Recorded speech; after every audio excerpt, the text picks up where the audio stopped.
Adonai, uma boa noite aí para meus irmãos da nossa página Tirando o Véu, Teologia que Liberta. Estamos aqui ao vivo pelo Facebook e estamos fazendo esse vídeo e iremos compartilhar ele também no nosso canal do YouTube e também no Instagram. Você possa nos acompanhar aí nessa noite e Deus tem uma palavra para você. Você crê nisso? O Senhor nesta noite tem uma palavra para o meu e o teu coração. Nós vamos ler Oséias, o capítulo número 8, e o primeiro versículo em diante. Diz assim: põe a trombeta na tua boca, ele vem como águia contra a casa do Senhor, porque transpassaram o meu concerto e se rebelaram contra a minha lei. E a mim clamarão: Deus meu, nós, Israel, te conhecemos. Israel rejeitou o bem, o inimigo persegui-lo-á.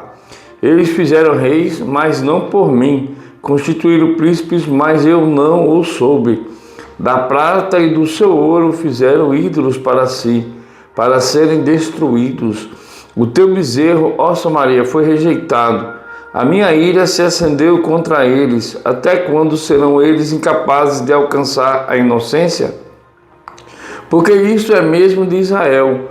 Um artifício o fez, e não é Deus, mas em pedaços será desfeito o bezerro de Samaria. Porque semearam eventos e cegarão tormentas, não há seara. A erva não dará farinha, e a der tragá-lo-ão os estrangeiros. Israel foi devorado, agora está entre as nações como coisas em quem ninguém tem prazer. Amém? Glória seja dado o santo nome do Senhor. Amém? Lemos um texto aqui da palavra do Senhor nessa noite que se encontra no livro de Oséias. Quem foi Oséias? Um profeta levantado por Deus. Mas Oséias é conhecido pela história, né? Que Deus manda o profeta casar com uma prostituta, né? Interessante que esse versículo eu me lembro de um pastor que apareceu no repórter, né? Não sei se foi da Globo. Eu sei que esse pastor foi entrevistado porque ele interpretou mal um texto de Oséias, quando Deus manda ele tomar uma prostituta e se prostituir, né, do amigo seu. Aí o que acontece? Ele leu aquele texto pensando que era para pregar uma mulher casada e adulterar, né? Eles pegam uma adúltera e, né, se casa com ela, ou adultera com ela, o texto. E o interessante é que isso repercutiu. E quando chegou na hora que o repórter foi entrevistar ele, o repórter disse: será que o senhor não leu errado o texto? Aí ele ensinou, ó, não está mandando o senhor pegar uma adúltera e adulterar, né, com ela, né? E aí foi que ele entendeu e disse: realmente está errado. E ficou complicado, né? Veio um escândalo por falta de conhecimento da português. Foi o que eu disse hoje a um amigo, um rapaz, um passageiro, falando sobre isso. Muitas vezes a Bíblia é mal compreendida, mal interpretada. Talvez você leia a Bíblia, não conheça, não entenda por causa disso. Porque falta um pouco do conhecimento do português. Respeitar a vírgula, a pontuação, para entender primeiro o texto. Agora esse texto que nós lemos é bem claro. Fala do castigo de Deus sobre o povo de Israel. Quem é o povo de Israel? Não é as 12 tribos. Nesse tempo, Israel tinha se dividido em duas tribos, né? A tribo do sul e a tribo do norte. A tribo do sul era Judá e Efraim, não, Benjamim. E a tribo do norte eram as outras 10 tribos, né? Que teve aquela divisão no reinado de Jeroboão e Arão. Arão era filho de Salomão, foi que reinou depois, né? Jorão, Arão. Foi Jorão, no caso, e ele quis impor um cargo mais pesado do que seu pai, e Israel foi dividido, tribo do norte e tribo do sul. Deus já tinha usado outro profeta para falar que isso iria acontecer. E Deus é fiel, né, irmãos? Tudo que Deus fala, acontece. Glória seja dada ao Santo nome do Senhor. Então a gente vê nesse texto Deus falando com o povo de Israel, as 10 tribos de Jeroboão. Jeroboão, quando levou as tribos para o norte, Samaria, ele fez 2 bezerros de ouro ali. E mandou o povo adorar aqueles bezerros de ouro, dizendo que aquele era o Deus que tirou eles da terra do Egito. fez a mesma coisa que Arão fez lá quando Moisés subiu o monte. Se lembram disso? E Deus se irou, né? A Moisés quebrou as tábuas da aliança, né? E teve aquele concerto ali, né? Que uma das tribos ali pereceu, né? E aqueles que estiveram com o Senhor permaneceram. É interessante como Deus odeia a idolatria, né? Deus criou o homem para a honra, glória e louvor do seu nome. Mas muitas pessoas enganadas, feito foi a tribo de Israel, pelo seu líder, né, Jeroboão, começaram a adorar deuses estranhos, né? Essa filosofia começou lá com Nimrod, quando ele criou as religiões, a idolatria, onde ele e a mãe dele se diziam divinos e exigia a adoração do povo. E isso passou de geração em geração, né? Então a gente vê hoje aí o povo, muitas pessoas enganadas, adorando ídolos feitos pela mão do homem. A gente vê que é um dos mandamentos que o Senhor diz: não fará para ti imagem de escultura, não te curvarás na presença dela e nem vai adorar ela. Isso é pecado, porque se chama idolatria. Não existe esse negócio de venerar, né? Mas tudo é idolatria, e a idolatria é pecado. A idolatria é espiritual, amém? É considerado como se fosse um tipo de prostituição. Tanto é que Deus manda o profeta pegar uma prostituta, se casar com ela, depois ela deixa ele vai comprar ela de novo. Ali está mostrando o Oséias como Deus, o amor que ele tem por Israel. Mesmo Israel se prostituindo, indo atrás de outros deuses, Deus não desiste dele. Deus castiga Israel, Deus permite o inimigo levar ele em cativeiro, né? A gente vê que a Síria, depois disso, foi invadir Israel. Israel foi disperso pelo mundo todo. Aquelas 10 tribos, ok? Mas tudo isso por causa de quê? Por causa da idolatria. Porque não observaram o mandamento do Senhor. Eu estava até meditando essa semana acerca de 3 reis. Davi, Salomão e Ezequiel. Aí o que acontece? A gente vê esses 3 reis diferentes um do outro. Davi pecou contra o Senhor, né? Pegou a Betsabe, adulterou com ela e mandou matar Urias. E por causa disso a espada nunca mais saiu da casa de Davi, né? A gente vê aquela tragédia na vida da família de Davi. Já Salomão, seu filho, pecou mais ainda contra Deus, quando ele se casou com 1000 mulheres e a maioria delas estrangeiras. E ele, quando ficou mais velho, essas levaram ele a adorar os deuses dela. É o que a Bíblia fala sobre isso. Deus alertou, quando eles entrassem em Canaã, não fizessem aliança com aquele povo, porque aquele povo levariam eles à perdição. E o que acontece hoje em dia? Muitas pessoas, sem o conhecimento bíblico, estão se perdendo, né? Estão entrando por caminhos difíceis, fazendo aliança com ímpios, e os ímpios levando ele ao costume mundano, que vai muitas vezes infringir a lei de Deus, amém? Que é justamente a lei de César, né? O que vale tudo para estar no topo. E muitas vezes as pessoas mentem, enganam, né? Por causa da ganância, o amor ao dinheiro, e ainda atribui que tiveram vitória porque foi Deus que deu. Mas deixa que eles estão servindo ao inimigo dessa forma, pecando contra Deus. Não tem como o homem viver no pecado e ser abençoado pelo Senhor. É necessário que se arrependa, se converta e volte para Deus. É isso que o Senhor fala na sua palavra. E Ezequias era um rei que, quando começou a reinar, Israel estava disperso. Israel estava na idolatria.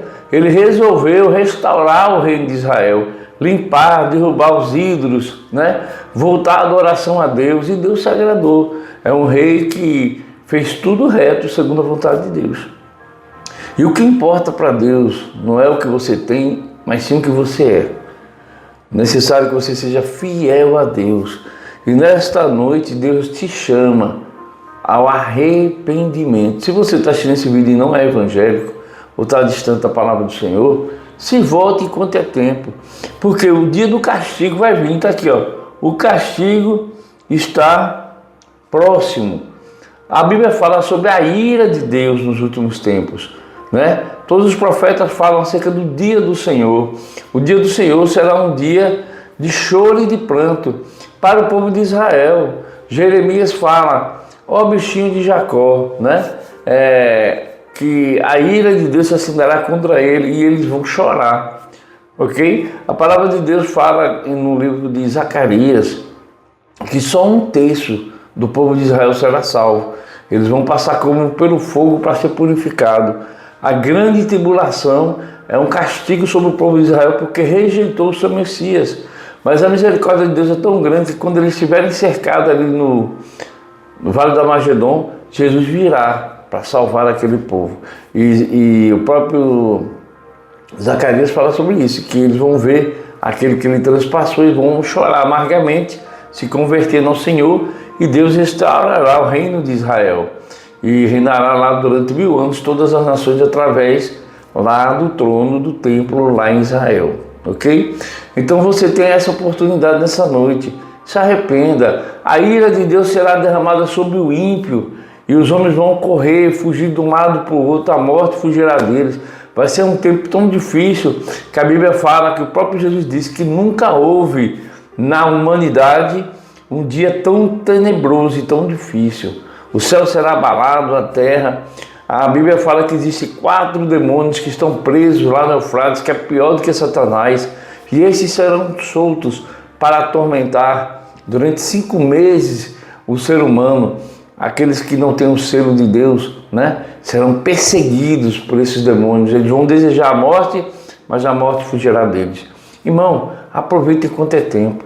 Eu sempre digo, viver sem Jesus é difícil. É um caminho de dor e sofrimento. Mas morrer sem Jesus é o pior que o ser humano pode ter na sua vida. Viver sem Jesus é difícil. E morrer sem Jesus não tem mais solução. Porque Hebreus fala, 9:27, o homem está destinado a morrer uma só vez, vindo depois do juízo, e o juízo de Deus é sem misericórdia. Então nessa noite, a palavra é uma palavra de despertamento. Enquanto há vida, há esperança. Meu amado, você tem tudo nessa noite, através dessa palavra. Tome ela por fé. Veja por onde você está andando, veja o que está acontecendo na sua vida. Talvez tenham dito para você que não tem mais jeito, não tem mais esperança, mas eu digo a você, há vida, há esperança. E a sua esperança se chama Jesus Cristo de Nazaré. Este se fez maldito no seu lugar, deu a vida lá no madeiro para te salvar. Então creia tão somente nessa noite e aceite Jesus como Salvador. E que você saia do meio da idolatria. Idolatria não é apenas os ídolos que são levantados, né? Hoje em dia a gente vê muitas religiões aí com ídolos, né? Com forma de pessoas, de animais, e são adorados. Mas também existe uma coisa que eu tenho visto muito no meio do povo evangélico, a cruz como símbolo. A gente sabe que a cruz é um símbolo para a gente de salvação, que foi na cruz que Jesus morreu por nós. Mas quando a gente vai lá para o livro de Deuteronômio, se eu não me engano, fala que maldito é aquele que for pendurado no madeiro. Então a gente vê a cruz como maldição. Jesus foi para a cruz tomar a maldição. A Bíblia fala que ele se fez maldito em nosso lugar. Então a cruz que nós vemos muitas vezes nas igrejas, que é ensinado que você vai orar ajoelhado diante da cruz, está errado, irmão. Amém? Não foi isso que Jesus ensinou. Jesus ensinou, quando você quiser orar, entra no teu quarto, fecha a porta, ora a Deus em secreto, que o Pai que está te vendo vai te recompensar. Amém? Nós não estamos aqui para adorar uma cruz ou andar com a cruz pendurada no pescoço. A cruz é sinal de maldição. Foi aonde o Filho de Deus foi crucificado e deu a vida por nós. Injustamente ele foi crucificado, mas tinha um propósito, né? No livro de Isaías 53, Deus diz que agradou o Senhor imolar o seu Filho. Para quê? Para ver o resultado. A obra das suas mãos teve um resultado. É a salvação que João viu lá em Apocalipse, que fala, multidões de pessoas foram vistas, de raças, tribos e nações. Por quê? Porque o Cordeiro comprou para o Pai com seu próprio sangue que ele verteu na cruz do Calvário. E que você seja chamado e escolhido pelo Senhor. Porque a Bíblia fala que muitos são chamados e poucos serão os escolhidos.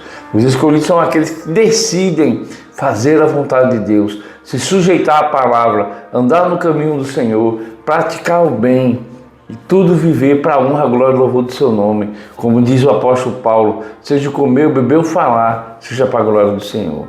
Que o Senhor continue te abençoando, compartilhe os nossos vídeos. E você que está nos assistindo. Qualquer dúvida pode falar comigo pelo zap 819-8870-7084. Pastor Anjo Marcos, que Jesus continue te abençoando. Shalom Adonai, uma boa noite para vocês.